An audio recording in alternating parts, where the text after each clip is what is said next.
Good evening. Welcome to the late LFC transfer room. You're with Dan, Patricio, and Dylan. Let's talk about six, baby. It's what we love talking about. And finally, David Ornstein's telling us we're going to be signing someone, but we don't know who it is. He won't tell us. He's just teasing us. So we're here to tease you even more, and we want to hear your thoughts. We want to hear who you want us to buy. What's your player? What's the dream player? Who's the player you want to replace Endo? Who's definitely getting on a plane because he's out of here? He's in 45 minutes. Slot's had enough. No, you're gone. We're spending the money. The Caicedo money's getting spent, but where are we spending it? Right. Everyone, welcome. Thank you very much for joining us. Everyone in the chat, get involved. Like, subscribe, get a comment in. This is so much more entertaining when you, the viewer, comes and talks to us and gets involved. So please do, because it's not an echo chamber. I want to hear your thoughts. We'll get straight into it. Dylan, you've seen the Ornstein tweet. He's put out there, this is official news. The club, who've been very tight-lipped this summer, have been able to say, right, now's your time. Now you can tell the world that Liverpool are going in the market for a six. What do you make of this news? Are you happy? Are you intrigued? Do you feel we absolutely need a six? Yeah, I don't know. I mean, you've mentioned it before, where we've got players that can necessarily fit that role already. I mean, I know McAllister played it most of last season. Endo obviously was there. It intrigues me who it is, because we've been linked with Ederson pretty much all summer, and if we've been linked all summer, not necessarily saying it is him, but the links have been quite strong at some points. So I don't know. I mean, it'd be great if it was Zubimendi, because I think he's been fantastic. The only thing keeping him out of Spain is the fact that Rodri's there, out the Spain squad. He'd be a starter every game if not for Rodri. So, either one of those two would be fantastic. But I don't know. I'm seeing, that link with Ederson that's been there all summer is just making me think it might be him. They've probably been in talks all summer, and that's probably one that I'd probably look at. Yeah, it makes sense, and I think the price tag also sounds very much a Liverpool sort of purchase as well. Yeah. And I think you're right. There has been a lot of groundwork appears to have gone on. We've been talking about it. We've heard about it. It could be the player. Still, we don't know who the mystery man is. And again, Zubimendi, again, for me, he ticks an awful lot of boxes. I've got the stats on another page, and we'll go into them in a little bit, just talking about the kind of profile of player that we think we're going to need. We've seen 3 preseason games now, and we know we're going to need somebody who is good on the ball, good at progressing the ball. He's going to be able to take the ball on the turn. He's going to be able to progress either with carries or with passing. And we know we're going to need a player of that caliber. And I think Ederson and Zubimendi most definitely meet that criteria. Patricio, how are you? Welcome again, as always. A pleasure to have you. Your thoughts on this news? We know they're not going to be in the Premier League. Doesn't help us a lot because there's a lot of leagues out there, but we do know they're going to be on Europe probably. So tell me, who do you think it is? Who do you want it to be? I want to hear your thoughts. Yeah, so I'm doing well. I think it's likely to be Ederson, seeing as we've got our foot in the Serie A sort of market. That's what we've been looking at. I can see why Ederson's linked. I can see why we're potentially going to go for him. I would like it to be Zubimendi. He seems more the ball carrying, sort of progressing CDM. So I can see if it'd be him as well. I'd be quite excited for that. To be honest, it doesn't shock me that it's going to be out of the Prem. That's kind of where I was thinking it was going to go for. I didn't think it was going to be someone that was highly rated, with a lot of money. So yeah, I would like it to be Ederson, or potentially Zubimendi would be amazing for us. I know that we were linked with people in sort of was it João Gomez was his name? Yeah, João Gomez from Wolves, yeah. Yeah, and obviously there was Miners that we were linked with as well. So no, I definitely think it's more likely to be Ederson out of the two. Well, that's an interesting one, and I've got a couple of people agree with you here. 15 million plus Tyler Morton. I like Tyler Morton, and I'd like him to stay. To be totally honest with you, I still think he deserves a chance. I still think there's going to be a lot of rotation. There's a lot of football to be played, and something we all remember is watching Liverpool teams get to around March and then look like they've run out of juice. And I think that it would really help if we have a much bigger team of really good quality players, by the way. You were capable of coming on and giving those lads a rest. Let's have a look. We've got a comment straight on here from Anne Rushes on the far side. Hello all, and in particular Dylan. You have a fan. Norman here. Zubimendi is a ball-playing 6. While I would still not rule out Manukune, with whom more is a DM who also likes to break forward and has a good pass on him. Yeah, that's fair enough. Good fan there, Dylan. That's your mate there, Norman. Yeah, I know Norman. Hello, Norman. Yeah, good lad. Hello, Norman. Welcome. Right then, question off Jay Muse. Ugarte was the darling here just 2 summers ago. Could they go back in? What do we reckon? I'll go to Dylan. Ugarte. Man United have run out of money, can't afford him, apparently. What do you reckon? I think he's decent. I mean, what was it 52 million they wanted for him? Yeah, they were 52 million pounds. Yeah, 60 million euros. So, I mean, yeah. Again, it's not one I would think that we're after. You know, I'd understand if we were looking at him every summer for the last 2 or 3 years, but two years ago, I don't think we'd go back in. But then again, different manager, different backroom staff, different ideas. It's you know, he might be someone that Slot likes, and obviously wouldn't have probably been able to get him in Holland to play in Holland. So at a club like Liverpool, he might be able to. I don't think the price is probably. We all go on about FSG not wanting to spend money. I don't think it's a ridiculous price for a world-class player. But I don't think it's him.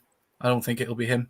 I think it's probably still someone like Ederson, someone like that. But yeah, you know, if all the top teams seem to want Ugarte, and you know, I'm looking at targets that the targets that United have gone for over the last couple of seasons. They've not really worked out for them. You look at Anthony; they spent a lot of money on Anthony, and he's not worked at all.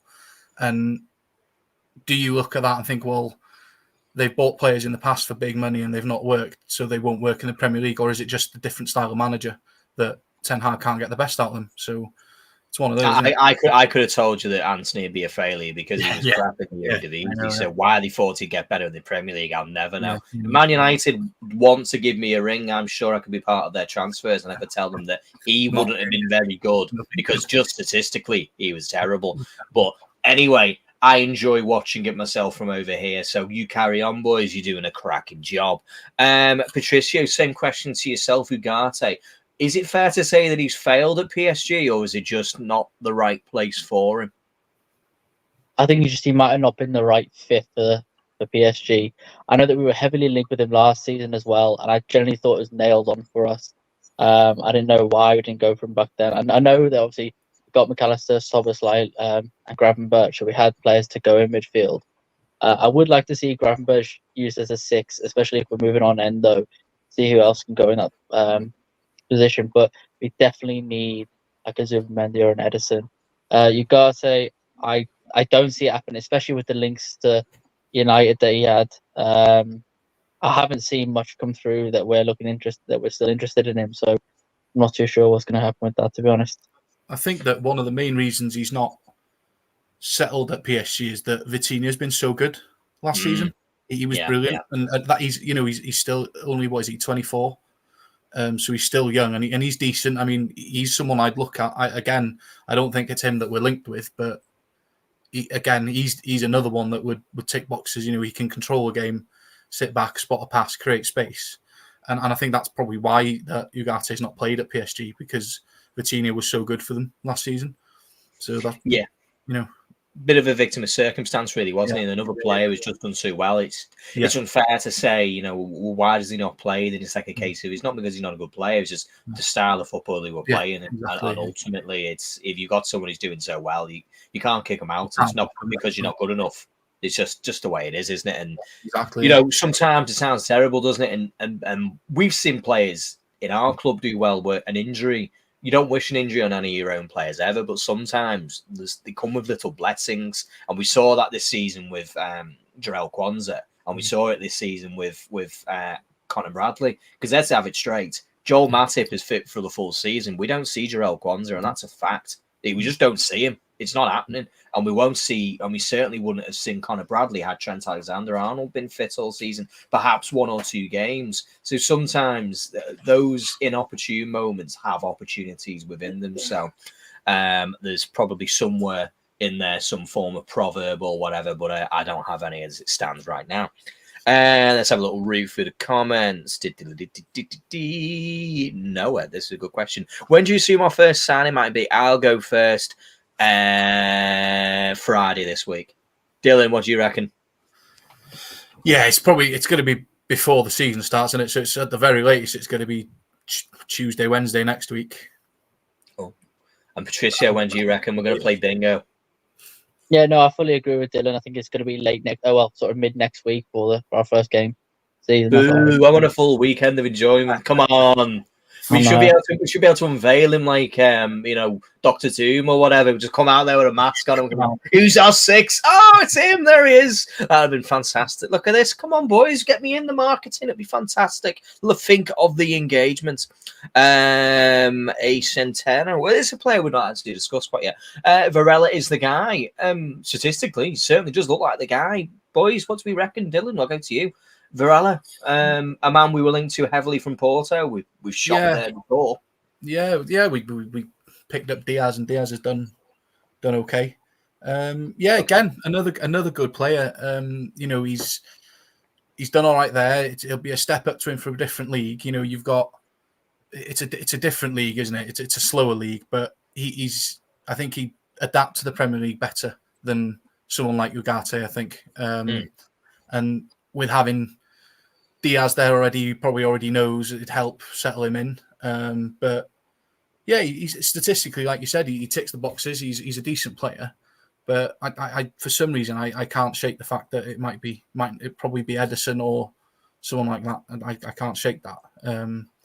You talk about it's obviously outside the Premier League. We've been linked with Polinia at Fulham so many seasons in a row, but obviously. Wouldn't want, so it's you never know, do you? Oh dear. Patricia, why is it not Chouameni? Because we've not been linked with him yet. We get linked every season. Why is it not Chouameni? Tell me why it's not him. So upset. Like, I know Chouameni would be an insane DM for us. It'd be amazing, but he's not in the Prem. He's outside of Europe. Tell me why it's not him. Because he's obviously going to be a mainstay in the squad for Madrid. You can just see it happening. I know it's sad. I think, when did we go for him? Like, was it 3 or 4 seasons ago we went for it? It was two seasons ago, wasn't it? After we, was it 2? 2022, wasn't it? Because we were obviously in the Champions League final. We didn't win that one. Yeah. And I'll always blame Mbappe for that situation, because had Mbappe been able to go to Real Madrid that season, I reckon we'd have signed him, because he wouldn't have had the money for him. So I'll always blame Mbappe. And now they've got both. There we are. That makes you feel so much better. Yes. To put it out there, we could have even had Rodrigo as well. What was it like back in 2018, 2019? I know. Couldn't be happier for him. Such nice lads. Vernon Fleming with a interesting comment. I'm all for them. Seriously, some Muppet reporter, comes out with a clickbait story. Doesn't even know who the player is at all. Content is going to meltdown. The Muppet you're talking about is David Ornstein. Perhaps the most reliable journalist that there is in the football world. If he's tweeting it, I'm 99% sure that it's legitimate and not clickbait. There is other ones out there, reporters who are clickbait. I'm not going to name them on here, but there is. But David Ornstein's one I would probably say doesn't fit into that category. But an interesting opinion all the same. Right, okay. Jay's Hickman talking about Ederson. I am interested in Ederson. I thought he was really good when we played against him last season. My only concern that I'll have with him, and again, it's that little bit of tax that you have to put on some of the leagues that you have, where players from the Dutch league generally don't do better than when they move up the step. It's a much big step going up from there to where they are now. And I have a little concern about Serie A as well. There's very few Serie A players who come to the Premier League who seem to make that step up very much so, where we see players from La Liga do very, very well. We see players, even from, for example, the Portuguese league, do seem to do very well, because I think there's a similar level of pace to it and a similar level of physicality. So I would be interested. I think Ederson has got the qualities to do that one. We're looking at Ederson, Gomez, and Andre as a deal stalled with Fulham. Is an out of the box signing. It, yeah, Andre is, but the only thing I have about Andre is it seems to be like there was something done. Obviously I don't know, but was it? I think Billy Hogan and Tom Werner went to the Copa Libertadores final when Andre was in, and we were all very much interested in January, and then all of a sudden, the sort of the rumours if there was like a bit of an agreement that as long as he stayed, that the club would agree a certain fee. Then all of a sudden his fee went straight back up again, and it was a little bit like maybe there was a bit of underhand tactics going on there. Maybe the club aren't interested in going back in for that system. Right then, let's have a route as well. I'm not liking your comments, guys. In a slot system, we don't really need a. Sorry, I'm just looking at Patricio. Just a pair of eyes and a head above where the comments is for me. He looks like he's peering over a wall. In a slot system, we don't really need an out-and-out destroyer. I agree with that, by the way. I was talking about that prior. I was questioning whether we actually needed a player like that in the first place, because we'll play a 2 and a 2 false nines to provide the width for our wide players to get in behind. Dylan, what do you reckon to that? We have a lot of players in midfield right now. Yeah, something we I didn't used agree. to have. How do you feel about that? Do you feel we need the Fabinho Polinia tower of destruction, or do we need someone who's more of a technical player? Yeah, I think someone said it in the comments. You don't need a specialist number 6. If you're playing a double pivot, we've got players in the squad that can do that, and we alluded to that before.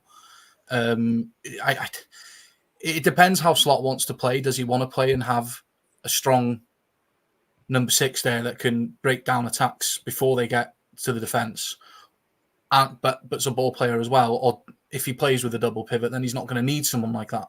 So it all depends on how he's going to play. But there's one player that we've not mentioned is João Neves at Benfica. He's already gone, hasn't he? Has he gone already? Yeah, he's at PSG. Oh, has he gone to PSG? I hadn't seen that. That's news to me. So, not very big though, is he? He's not. No, he's not. No. It even makes me look tall. Yeah, he's tiny, but he's a decent player though. But if he's gone, he's gone. So But yeah, I don't know. I don't know whether we need it or whether we don't need it. It's a position that over the last few seasons, especially since Fabinho's gone, we've said we need a number 6. We need a number 6, and again, we've changed last season the style of play. We changed how Trent plays, cuts in instead of staying at right back. So it all goes like you said. Like, I don't think we need an out and out monster of a defensive midfielder, but you need someone that can control the game as well from that position. 100%. I mean, I'll bring on Patricio's opinion of that in a second. I just, from the 3 games that I watched, and I don't know about you guys, yourselves, and you guys at home, that I was so impressed with the way that there was no one person's job anymore. It didn't feel like it was one person's job, to do that work. It was everybody's job. There was a team unit who defended. We defended as a team unit constantly. Even when we had the kids out there playing against Arsenal's practical, first 11, at least first 8 or 9 players that they had on that pitch, we had a bunch of young lads who, having only had 3 games and a handful of sessions to bring in this new style of play, I was like going, oh my God, how are we stopping them? This is an Arsenal team who have the capabilities. Martin Odegaard played 90 minutes of football and you didn't see him. Like, where was he? This is, he got the goal from, Simicast, who overcommitted, because that's going to be what it is. He's going to show that aggression, and that's fine. But the goal he scored came from a deflection. Cool, that's fine. It happens. But then we look at the way that we defended. I'm just watching us and going, we're not going to concede here. Where last season, every time the opposition got the ball, you were like, oh my God, here it comes. And we're going to concede a chance every time. Where now, we were scoring goals, 6 goals in 3 games, conceded 1. And to be honest with you, the one that we did concede, there was a heavy dose of luck, to be totally honest with you, added on to it as well. So I was dead impressed. Patricio, yourself there, how do you feel about the profile of player that we need? I think we have a number of players who meet that profile right now. Ryan Gravenberg, Bajcetic, and even Tyler Morton, to an extent, can meet that criteria.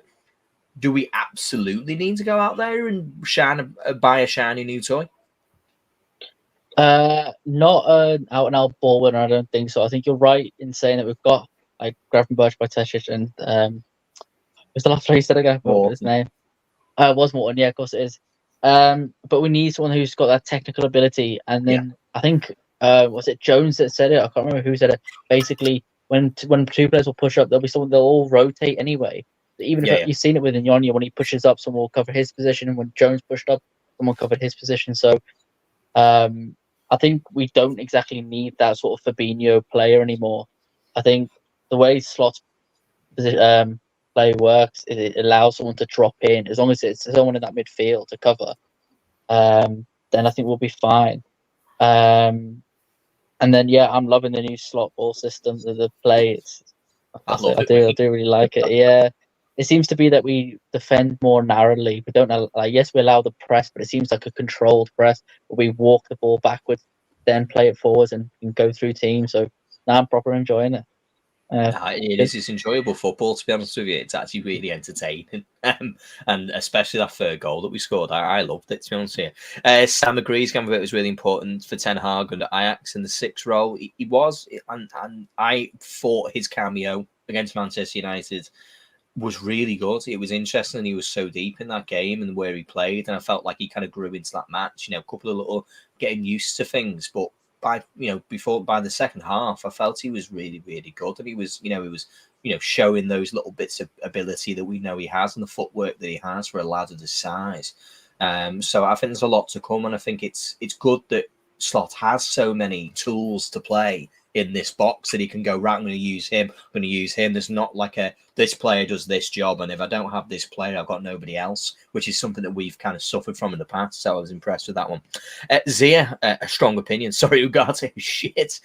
He wouldn't offer us any control. He's just a kick ball away type player and hunter. We need someone more cultured on the ball and not some nut job hitman. Zia, I like your energy. I like it. I can see that you're not a big fan of Manuel Ugarte, and you won't be on his Christmas card list this year. But yeah, I like it. It's an opinion, and we like opinions over here. Kimmich will be a good number 6. Yeah, I'll throw this one. That he's not listed. He seems to be a player who's kind of in and around. The only reason I'm not overly infused and putting too much credence to it, I just think he's a bit too old. Am I wrong in thinking that, Dylan? What is he?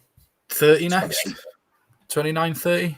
29, 30, is he? Yeah. I know, yeah. I don't know. Like we signed Endo. Okay, bit of a panic buy, but he's 30, and he's not half as good as Kimmich. So I don't know. It's always a risk with a player that's at that age and has played most of his career in one league, and then coming to try and adapt to a different league. But again, he's classy, he's decent, he's done a good job.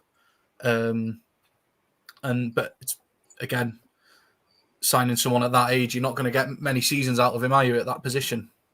What you're going to sign him at 29? He's going to have 2, maybe 3 seasons tops before his wages will be massive as well. Wages huge. You're definitely talking probably 250, 300 grand a week. It's got to start with a 2 minimum, isn't it? Yeah, definitely. So no, I don't know. I don't think he's the player for us. Or as class as he is, I don't think he's the player that would. I don't think he. Not that he wouldn't fit in, but I think he'd be too leggy at this stage of his career. The Premier League's obviously a lot faster paced than Bundesliga, so it's how many teams do they play against that are who are going to be a big problem to them. Proper games, 2 or 3 teams, and then the rest are all fighting for their lives, aren't they? So. Yeah, no, I don't think Kimmich would be an option. Definitely. And now Michael Edwards is back in, and just like any good FM manager, he believes anyone over age of 28 is finished. Patricio, Kimmich, do we think it could be him, or are we kind of is that just paper talk? No, I think that's just paper talk. I don't see it happening. I think we've been linked for Kimmich for ages, though. I remember hearing his name like seasons, 4 seasons ago. It's been crazy. I don't see it happening. Like you said, he's too old. I think his injury, he gets injured quite a bit, doesn't he? Quite injury prone, a bit like Goretzka. didn't he? Kimmich. Or am I wrong in that saying that? Yeah, I mean, I kind of looked over it. He seems to have a couple what you should expect from a player of his age. He's not overly. It's the price. I just think it costs too much. Really, Yeah. I think. Plus, hasn't he been playing for a right back for Dortmund, for Bayern now? Anyway. Yeah, well, I mean, he's completely out of favour. He's basically said he's off, isn't he? He said, right, I've had enough now, and he hasn't even got an agent. He is his own agent, so it's. I don't give it too much credence because, to be honest with you, I think he is a quality player. Of course, he is, but I just think there's two problems. His age profiles, he's too old. I think 26 would have been the oldest, to be totally honest with you, that we would have signed a player like that. And then, unfortunately, there's no chance we're going to be signing a player who starts with a 200,000 a week number. I just don't see Michael Edwards, really wanting to do that. We've been there and done that before with Thiago. However, the cost of the deal itself was actually quite cheap. It was like 20 million, wasn't it, with the wage? Let's have a route in here. Porto financial issues might be the opportunity for Richard Hughes. Yeah, potentially. Those are the opportunities that may come around. And Varela is a very, very good player. Statistically, he meets a number of them. He's Argentinian. Him and McAllister will get on like a house on fire when it comes to playing in that midfield. So, and the age is right. The play profile is right. It could well be someone like Varela, of course. And I wouldn't be against it. Let's put it that way. Zubimendi is rubbish. This is another one. Zubimendi is rubbish and limited. Honestly, why do people rate him? It's just baffling. Yep, I'll take that. I mean, the guys at Real Madrid bought him, so I would suggest they'd probably be quite good at buying players, to be fair. Let's have a route here. I just like this. Come opinions. Also, without an out 6, Trent will get in their way because he loves to drift into the field and always get in the way and ruin the system. Ruin the system. I don't know. I mean, Trent's a really big question. I don't know about you boys. Just before because we're talking about sixes. Are we seeing Trent playing in the midfield? Are we seeing him the right back? Because I can't see him getting Conor Bradley out the team. That sounds crazy to say. I just can't see him getting out the team. Yeah. I don't know. The problem when he moves into midfield, he leaves a massive gap at the back, and you've got no one there to cover it. And I've really enjoyed seeing Conor Bradley play at right back. I think he's been brilliant last season. Really stand out for someone that's come out of the academy. Probably the best since Trent came out of the academy, I would say. Yeah. And it gives us obviously cover for that position. You don't have to think, right, we've got, we were looking at Trent being the only right back we had until Bradley came along. Okay, Gomez plays right back, but he's not really been utilised there, has he really? But yeah, no, I don't know where I would like to see him stick to playing him as right back and not using him in midfield. But again, the whole playing Trent in midfield thing was a Klopp and his backroom staff. So Slot might not be thinking, he might have already said, well, I'm not going to play you in midfield. You're going to stay at right back. I've got this idea for midfield. We're going to bring this guy in. And, when he's not going to play him in midfield. So I don't know.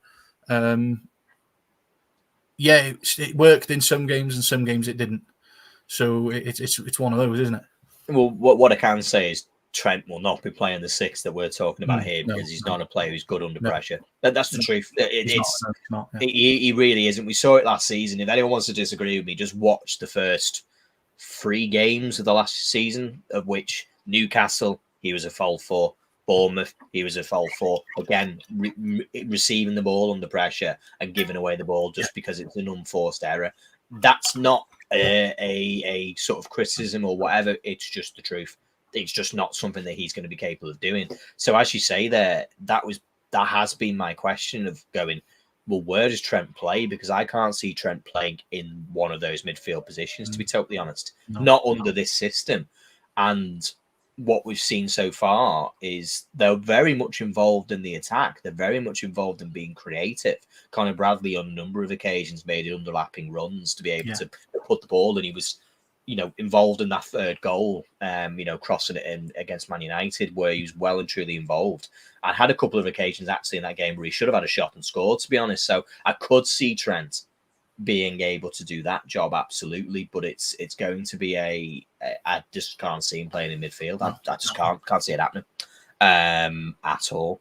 Let's have a quick look here. I love all this. Comments are great.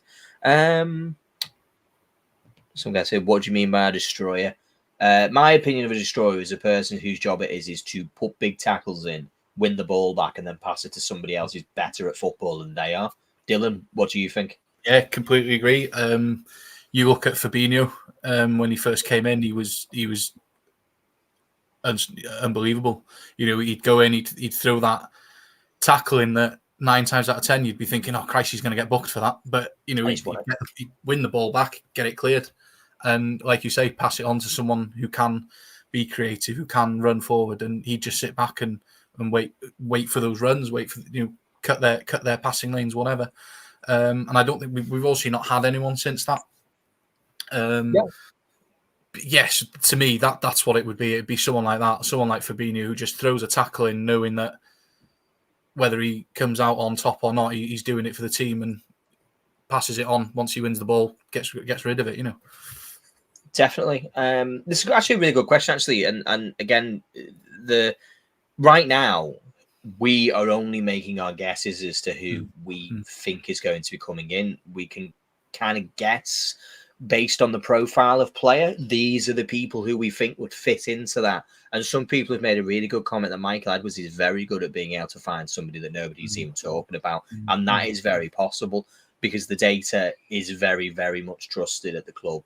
FSG want the data. And for any of you who don't know, this is a little bit of a plug for Ian Graham's book is coming out on the 15th of August, available in book or on audio, and he is called How to Win the Premier League. And in there they talk about when he was recruited on the same day that when Brendan Rodgers was brought in, and it talks about people believing in the data, but it means that everybody has to be involved and everyone has to believe that when they say this player could be very good or this player won't work, that ultimately the data is useless if you haven't got a good manager, you haven't got a good players, you haven't got a good team, you haven't got a good system. There's a lot of things that go into that. And talking about that, do we really need to change the system? I think Liverpool did. I genuinely think Liverpool had run out of ideas. I think a lot of clubs had sussed us out, to be totally honest. And that sounds not that it was bad, because clearly we were 9 points off the title last season. And so for a lot of people, you think, but did any of you guys feel like we were 9 points off a title? Because to be honest, we spent 2 months looking like we were nowhere close, to be honest. We weren't close coming to the end. A lot of our players looked very, very, very tired. And I think it was taking its toll on people. Patricia, what do you think? Do you feel like we were ready for a change? As much as I never wanted to see Klopp go, of course not. I wanted him to stay forever. But did you feel like we needed to change with the times? Because football stops for nobody. Yeah, I think we did need a change. I was watching like Klopp's games and stuff, and don't get me wrong, love the man, but I didn't personally agree with this style of football and Pep's style of football. And you can see the players throughout the season, they were getting tired, they were getting injured, they just weren't able to do it, hold out for the whole 90 minutes as well, plus whatever ridiculous added time on in the end for injury time. So yeah, you can tell with this system with slots, you can kind of tell that it allows players to make the quick passes. Yes, it's still intense and it's going to require a lot of energy, but it's not as much as counter pressing and then essentially losing the ball because all your players are off the pitch and having to like run back. So yeah, I think we definitely needed a change. And to be honest, when we were looking for like the manager, we were like, is it going to be Amarim? I was thinking, oh, how's it going to work with the three at the back? How's that all going to change? But no, I think Slot was sort of the right man for the job. Obviously, it's only pre-season, time will tell. But I think, yeah, he could potentially be another great, essentially. I know that people were thinking, no one's going to be as good as Klopp. They're just getting a man to throw under the bus, essentially. But I don't think that way right now. I'm kind of looking excited, looking forward to it. So am I, and to be honest with you, I'm incredibly impressed in how he's handling it all, to be honest. There probably isn't a harder job in the world to take over at the moment as a manager when it came to pressure, and he's somehow been able to do it. He's been able to come in there quietly doing, what he's done, the way he's done it. He's not had to be loud. He's not had to do the big words. He's not tried to be Jurgen Klopp in any way, shape, or form. He's just been who he is. He's been confident. He's been charming at times. He's had humour. He's had a lot of things which are really important. And what I really like, and this isn't a case about with Liverpool. Liverpool, Jurgen Klopp was the figurehead of our club. He was the person that you most associated with Liverpool, and that is important because we've had so many great managers. We're now I have a real feeling that Arne Slot is quite happy to be that man, the quieter man in the whole situation, and allow the team to do the talking, allow the football to do the talking. And so far, I couldn't have been more impressed with the way that they've done it. And what's really important as well is, and something I don't know you guys would picked up on, Mo Salah has obviously been there for the full pre-season, and he has every right to be that person. You see players who come in there, now I'm not here for listening to this new training style. We've seen them doing boxing, we've seen them, doing rugby pads and throwing medicine balls and doing all these different kind of new things. He's just embraced it. They're all having fun. It looks like they're all having a good time. It looks like they're going in there and kind of going, we're going to listen to what this guy's got to do. And there's nothing better in the world for a new manager to settle in than just win. And we have. And I couldn't have wanted a better start for it. Shout out to Dylan for the best name. Tell you what, you got some fans in here, mate. I'm glad you're on. Can I have your autograph at the end? Height doesn't matter. Completely agree with you. Height never matters. Good lad. Appreciate it. Yeah, I'm with you on that one.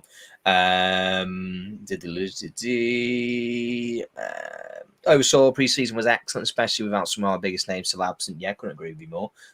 3 wins, 1 goal conceded, 6 goals, and no Virgil van Dijk or a cast of wonderful footballers that we already have to come and join us.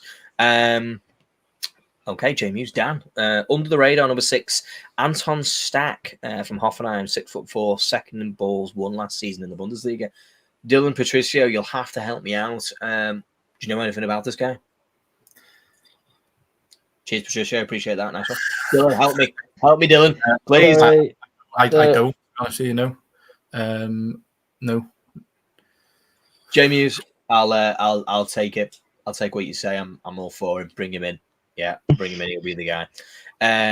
Dean, hey guys, first time watching this stream. Great one indeed. Thank you very much. Really appreciate that one. My opinion, Tsimikas is better and more suited for slot system than Robbo. Okay. And he's better on the ball, better in attack. 2 thoughts. I'll throw that straight out there. 1-2 Patricio. We haven't seen Robbo. He's had an injury. Okay. He's the mainstay.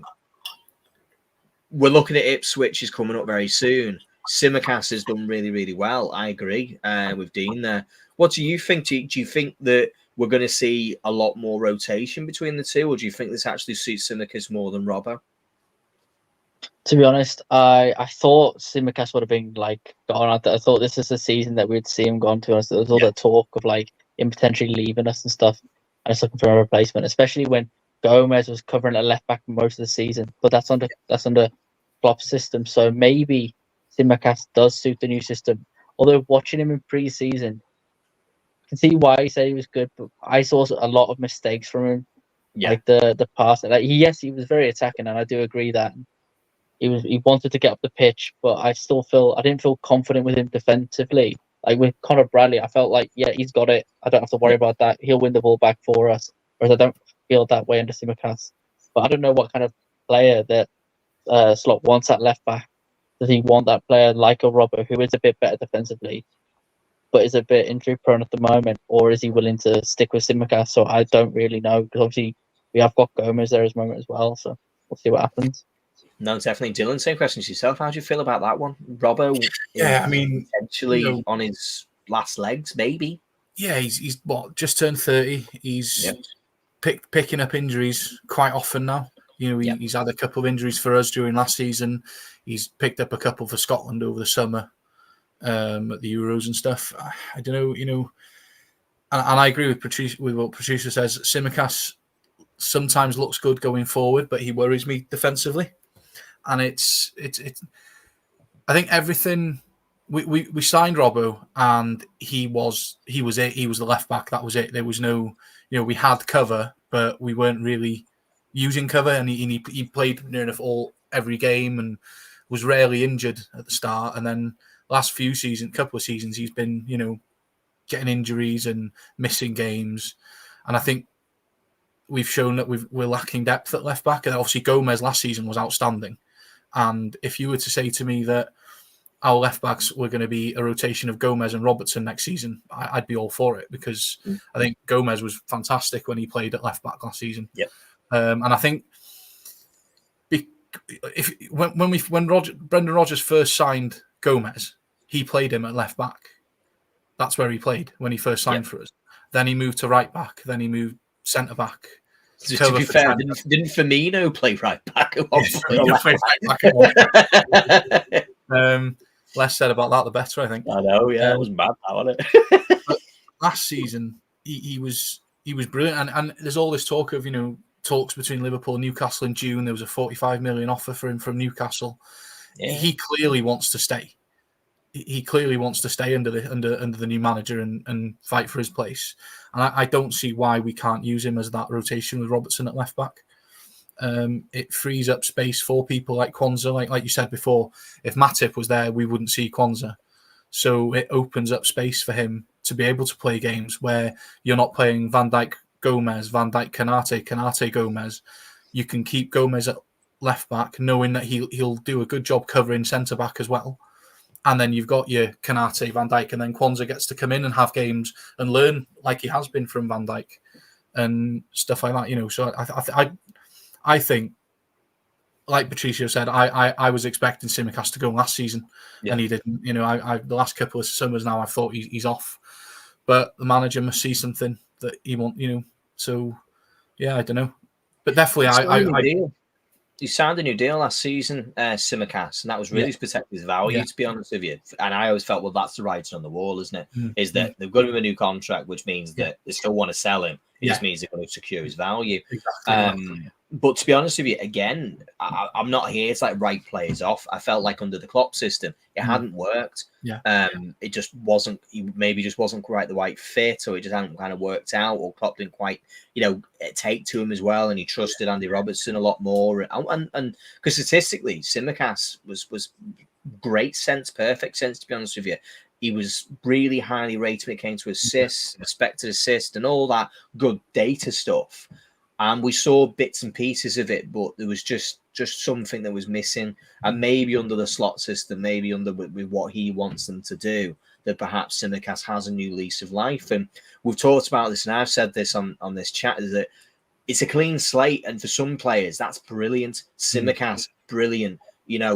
Fabio Carvalho, brilliant. There's a number of players who felt that they needed a clean slate, for example, because for them, it's like, well, all of that previous sign of opinion's gone now. I can redo it. Where for some players, actually having a new manager is not very good, because all of a sudden you've lost all that credit in the bank that you just built up. So for those who win, there are losers, and Tsimikas could well be a winner in this situation.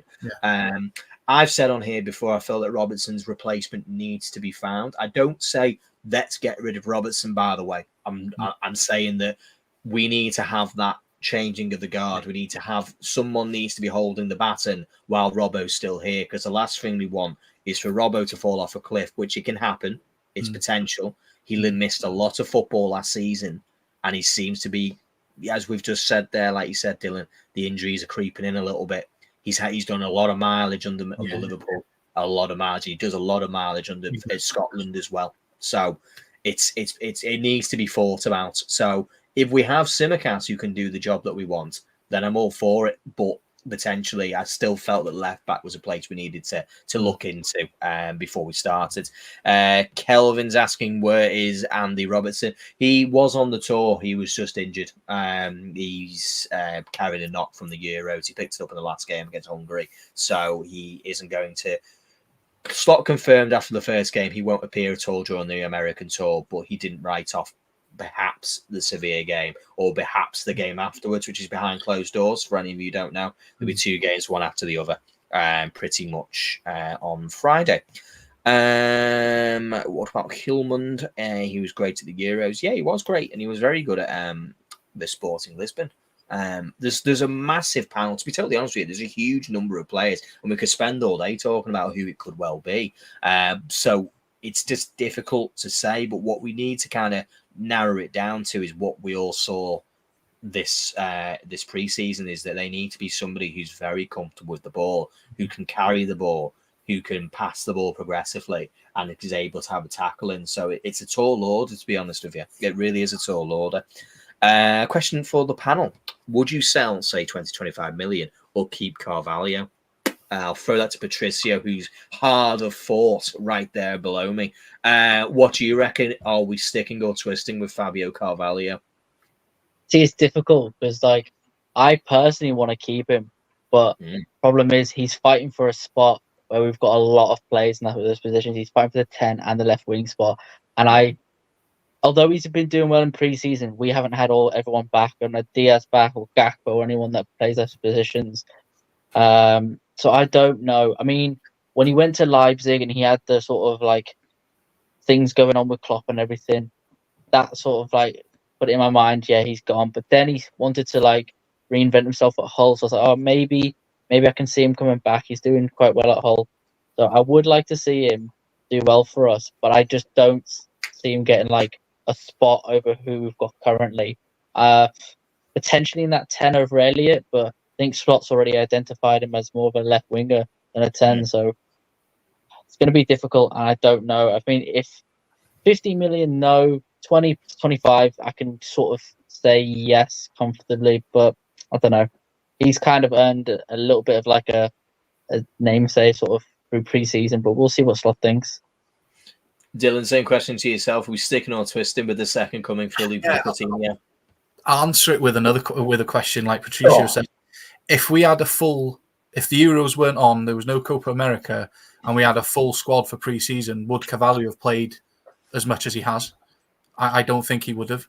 He would have had minutes, but not as much as he has played over the 3 games.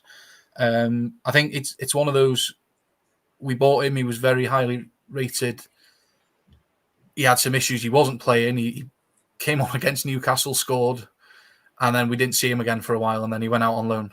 And like Patricio said, there was problems with Klopp. There was obviously something there that he wasn't keen on. He's come back. Slot's come in, and he looks happy in training. But like you said before, clean slate, new manager. There's always winners and losers. And like Patricia said, I don't think it's not that he doesn't fit in the team. I just don't see whose place he takes. We've got so many players that share that position that are ahead of him. Elliott being one, although like Patricia said, he's maybe not the classic number 10 there, but I would rather cash in on him now when we can get 20-25 million for him, not when his contract's running down and we only get the 10-15 for him. And if he's not going to play, he's not going to play. You move him on, don't you? Do you know what I mean? It's mixed because I like him as a player. He's a decent player. We've seen that in pre-season. But for me, it's one of those where you've got to move him on because he's not going to play games. And if he's not going to play games, it means that he's going to go out on loan. Then you've basically got a player who you're paying, 70% of his wages to a championship club to have him on loan. And then he comes back and starts all over again and does the same thing again. So I think best for him as well, if he's to move on, to get that first team football as well. Yeah, definitely. I mean, to be fair, I've never been so excited about signing a player from Fulham since Harvey Elliott for £1.5 million. And I still recall the January window where we didn't get him. We missed out because of the time frame, and I was gutted, to be honest, because obviously I saw this young, raw talent of a player who could clearly pass the ball, he could play well, he can do intricate stuff, and he was putting the numbers out there, being a homegrown talent and all that good stuff. Didn't quite work. He came into Liverpool's system, and we all talked about, we're going to play a 10 now. Is that what we're going to do? We're going to prop a number 9, Darwin Núñez, and we're going to have Fabio Carvalho. We saw Carvalho and Mitrovic working to great success at Fulham. A 9 and a 10. So we're going to play a different style of football. Perhaps that's kind of forgotten about all of the time we had, but it didn't happen, did it? We just carried on playing the 4-3-3 system, and then you went, well, where does Carvalho play in that? Like, where does he fit into that situation? And unfortunately, we were terrible that season, and that doesn't help any young player, to be honest with you. It didn't help Núñez, but it certainly won't help a young player that when you are fighting for your sort of legitimacy, as to how good you are, we kind of went from being incredibly good to being very, very average in one season, which nobody predicted. And I think Carvalho was unfortunately one of the victims of that. But he's proven it. He has proven it. My only thing I would say is, and just going off the comments of Arne Slot, is his words at Feyenoord were "bring me more wingers," and potentially he has the opinion that perhaps we're going to see a lot of rotation of wingers. We're going to see a lot of these players. We're going to see Diaz. We're going to see Gakpo. We're going to see Salah. We're going to see whoever's going to play on Salah's right wing. I don't know who. Anthony Gordon is more than paid essential to go and do that there. Had to get him in there for you because he will be a Liverpool player. You mark my words. But for Carvalho, as you say, the 10, Elliott can't play 38 games. He certainly can't play 50 odd games. And I've always been a great advocate ever since we've kind of started extending these added times and the 5 substitutes, that potentially the game is quite literally 2 halves now, where there is 40 to 50 minutes available for almost half the football, to the outfield team at the very least, where we can make those changes. So I think there's a place for Carvalho. However, I do feel that the club has a price in mind. And I think if that number's met, like Patricio says, I think if it's 20, north of 20, which I think is probably fair, then I think he's on his way out, to be honest with you. And that would be a shame. However, that's the way football goes sometimes. And we've seen it with players like Dominic Solanke, for example. Not a bad player at all. However, sometimes just it's not the right time, they're not the right place. Paul Mellis says, what about Wharton from Palace? I think he's a lot more to offer. Yeah, to be fair, the only 2 things is David Ornstein said he will be outside the Premier League, so we can definitely write him off. I also think £100 million might be a bit expensive just for this club. Can't say us doing that kind of a deal, to be honest, quite yet, but one for the future indeed. I think Dan is right about Trent Alexander-Arnold. Thank you very much. I am always right on sometimes. Hey Dan, can I add something? Yes, please do. When you were talking about sort of like Carvalho, what to do with him, I was thinking that if we do decide to keep him, what happens potentially, the whole Diaz wants to go to either Barca or PSG or somewhere. What happens if we sold it, got the money, bought a right wing with that, potentially Gordon? You don't know, I know that's quite controversial. Maybe some people want to keep Diaz, or maybe he will stay.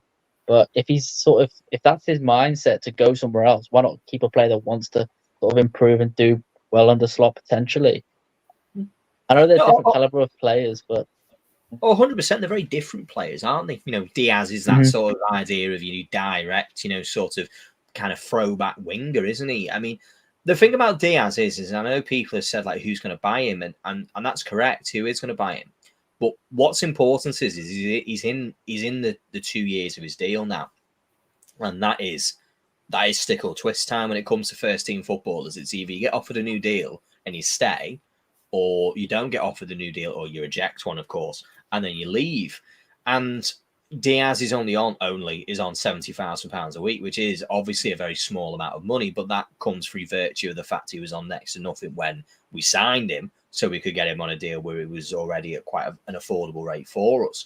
So I think the question is going to be is when the conversation should be moving towards Luis Diaz, signing a new contract. If that news doesn't come around and we don't hear about it in the end of August or September, I think that'll start telling us a lot, to be totally honest with you, about potentially what's going to happen kind of going forward, potentially in January or potentially at least very much so in the summer. So there's a lot there. Carvalho, to be honest with you, unless it's 20 plus million, I can't see a reason why to sell him. Is it worth it for 15 million quid? Really? For a potential talent of his ability, to be honest, could we not use him? Because he seems to have done very well in that pre-season. So for me, I'd rather not give Southampton the opportunity to buy for 15 million quid and then sell him on for 65 million, which is what they seem to have the ability to do over and over again. So absolutely not. Paul, I would like to know why all the hate on Endo. He was one of our best players last season. There's no hate on him, to be honest. But if you watch that first 45 minutes under Slot, I think he did absolutely everything he possibly could to get himself no chance of playing for this team. He was really poor. And that's not because he's a poor player. I just don't think he can do what is being asked. I don't think he's a player who's able to take the ball under pressure. We saw that against Crystal Palace. If you all remember the first game against Crystal Palace at Selhurst Park, he was targeted constantly. They smashed into him because they knew that he wouldn't like to have the ball. Firstly, facing his own goal, and secondly, whilst under pressure. And I just think with this system, we saw Stefan Bajcetic play unbelievably in that second half against United. Took the ball, running, carries, all that things. And Endo can't do it. And that's not because Endo's a bad player. He just hasn't got the facilities for that. And that's okay. Endo was brought in to quite literally fill a hole last season. And I think he filled that hole much better than almost anyone could have imagined. However, we need to be a lot more ruthless at this club. We are too we want to hold these players forever and we never want to let them go, but sometimes they need to say thanks very much for the memories, but we've got to move on. We need to move on to what we need, and we can't have passengers in this club just because you did well for us last season. That's my opinion. I don't know what you boys think. What do you reckon? Am I wrong? Am I harsh? No, you're not wrong. Like you said, he was poor that 45 minutes. Yeah, you can say it's a pre-season game. When it comes to Ipswich, if he's still here and he starts, he might be best player on the pitch. But you want someone that's going to do that every game, not one in every 3 games. He has a good game and then he has a couple of bad games and what have you. I think with his age as well, 31 next, you question whether he's got the legs for the Premier League. You said about Bajcetic was fantastic against United, and he was brilliant, and he looked like the player he was before he got injured that season. So I think he's definitely going to be the future for us, and I think it all goes back. It all depends, doesn't it, on how we're going to play. If we're going to play that double pivot, if we're going to play just a holding midfielder, it's all thingy. But I think Endo's served his purpose. He's had his time, and I think it's time to move him on. Not for any other reason than, like you said, he's done his job. He's filled a hole that was needed at that time, and it's time for him to go now. Patricio, your opinions on Endo? Am I harsh, or is it just? Do you think he has a place? Because I feel he does. I feel like it's not a necessity, but I can't see him being a starting player under Arne Slot. I just can't see it at all. No, I fully agree with you both. I don't see him as a starting player. I think, like you said, last season he was brought in to fill that sort of position needed for Klopp's system. We're now in Slot's system. He's sort of a different style of players needed. Someone like a Bajcetic or like a Gravenberch, someone who can fill that tactical sort of style of play, technical, and can press the ball up, push it up. I think Endo is more of a win the ball back in midfield kind of player, pass it off, because he doesn't really want to get challenged, and then that's him done. That's his job done. Whereas I think you both are correct. We need that sort of player who can get the ball and just doesn't mind going around players, passing it off, and pushing up the pitch a bit. So yeah, I don't think Endo is gonna be a starter at all. I think he's more of a rotation player and he'll sort of work his way out. Even I think it was a thing come out saying that he even thinks we need a new number 6 anyway. So at least he's willing to put his own sort of thing behind before the club, I appreciate that. Yeah, and that's what it is. I mean, ultimately, this is something I will say is that I've kind of joked about saying that what we love to talk about in this club is buying a 6. It's everyone's favourite saying. It's a little bit like a soundboard. We need a 6, we need a 6, we need a 6. And even in our chat, I every so often take the mic and put in there, even after we scored a goal, or go, we need to buy a 6. Because obviously that's kind of where we are. But what we have to understand is that when we bring a player in, what that does is it builds a concrete wall in front of somebody. It puts a concrete wall in front of certain players. For example, if we buy Zubimendi, for example, I'll put him out there. What does that do to the opportunities that Stefan Bajcetic has at this club? What does it do to Tyler Morton? Now, you can sit there and say we've got Stefan Bajcetic and Tyler Morton, who are very similar players who play in a very similar way. However, I would probably say Bajcetic has got a higher ceiling. I would just go as to say, I can't quantify that so much. I just think he does. I think Tyler Morton's a great player. I really do. And I think he's going to have a very good career. However, I think perhaps maybe his ceiling is a little bit lower than where percentage is going to be. So we kind of know that we've got this young player who could be an absolute world-class talent, which I think he will be. He's had a last season where he's had an injury, he's had to go and find himself or whatever it is he's had to go and do. He's had a gap year, but now he's back and now he's part of this team. And clearly he's going to be a very important part to Arne Slot's football team next season. He's been doing a lot of work. He trusts him. He puts him out there. He's also managed him as well. Someone made a comment and kind of said, oh, well, look at Bajcetic, he's not playing. It's like, yeah, because he's had a long time out last season. He's not going to overplay him. And I think Slot's and his team around him are very important, that they want to make sure that these players aren't overplayed, because ultimately a tired player is no good to anybody. We need to make sure that we're going to be using them in an opportune moment. Zubimendi not even a starter for Spain because Rodri's in there. That's unfortunate. Yeah. I don't see that as a negative. Rodri's probably the best. That's it. Yeah, it's it's like, I don't know. It's like saying Mickey van der Ven isn't a starter for Holland with Virgil van Dijk's in front of him. For God's sake, it's not always your fault. I'm afraid sometimes. One last little route through the comments before we knock it on the head. Any night please join us for the Yanks chat. Can I ask a quick question while you do that? Then I've seen a lot of comments in there saying we need a centre back. Do we need a centre back, or do we give?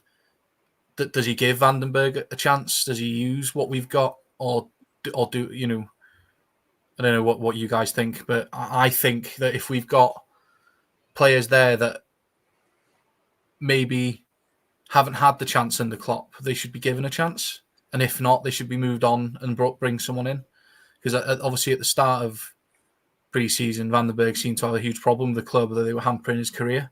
But he's played in pre-season, he looks happy in training, and there's been nothing of it. Do we give him a chance, or is he going? What do you guys think? Patricia, what do you think? I think if he wasn't to have made those comments and wanted to get out of the club, I think he would have had a better chance. I think yes, he's done well in pre-season, and I could potentially even see him staying. But I think he wants to be guaranteed more starts. He wants to be sort of that on the first team sheet.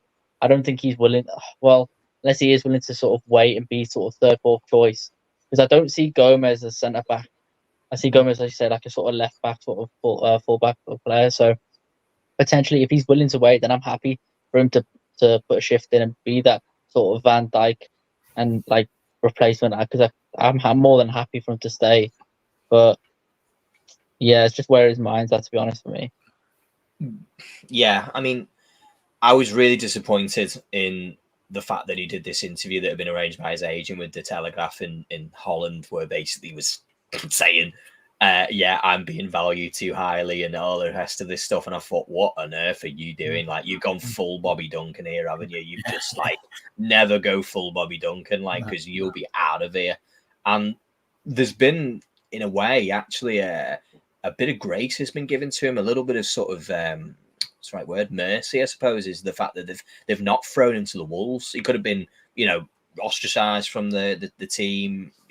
Right, you're not coming on the tour. And by the way, you're just going to sit on your contract and you'll be here. You're not going to make fools of us. And in a way, actually, they've allowed him the opportunity to play and said, right, go out there and do what you want to do. And you maybe need to believe more in yourself, because if you say you're not worth 20 million euros as a starting centre back in the Bundesliga, then what are you then? Because to be honest with you, if anyone's not worth 20 million euros and starts for any team in one of the top 5 leagues, then I'm confused, because I don't think they exist. Not anymore, at the very least. I mean, surely only bench options, would be less than 20 million euros. I thought he's played really well. I thought in the first game I was a little bit suspect with some of the passing. However, that's okay. It's the first time any of us have done. But otherwise, I thought he put himself out there and done really, really well. And I'd like him to have the opportunity to be involved in this Liverpool team. I'd like him to be able to do a Jarell Kwanzaa, shall we say, where he can come in there and, we don't want injuries. We don't want that, but we're talking about giving rest. Van Dijk could do with a rest. We can go, right, well, here you go. There's your chance. Here you go. You play. 100%. You're here. And then maybe the end of the next season, perhaps maybe the club makes a decision then. Maybe they do sell and maybe he goes for 30 million, you know, or just as an example. But I just couldn't quite understand this sort of depreciation that he made of himself, where he was saying, "Oh yeah, I'm not worth 20 million, or my value's too high." Like, that's just nonsense. No, like, you know, a player of his age and his standing, his abilities and his qualities. I mean, 20 million euros is nothing, and that's, you know, beyond me. I still think there's an possibility, just like Carvalho, there is a price tag there. I think if the right number comes in, I think they'll sell him. Whether we sign somebody or not, I think we'd have to sign somebody, but it's very difficult to say who we're going to bring in there, who's going to sit behind Virgil van Dijk, because at the end of the day, you're not going to get him out of the team. You know, there's just not going to happen, because there's no one who's going to do that. So I'd like Vandenberg to stay, because I think it's a simpler of the options that are available to us right now. One last thing before we wrap up. Please mention the Yanks late night chat tonight. Yes. Those of you who are on the other side of the pond or over anywhere that's not the UK time, have a watch of the Stars and Stripes show this evening, 12:30 BST time. Well worth a watch if you are over that side. And let's have a little route finally before anyone else. No, that's everything. Everyone, just as Muse says, very much appreciate everyone who's been involved, everyone who's involved in the chat, the guys, Dylan, Patricio. You've been brilliant. It's great when we can have this chat. We can have a bit of fun. We can have a conversation. We can have your opinions. You know, I'll try and get through to them. There's been so many comments in there.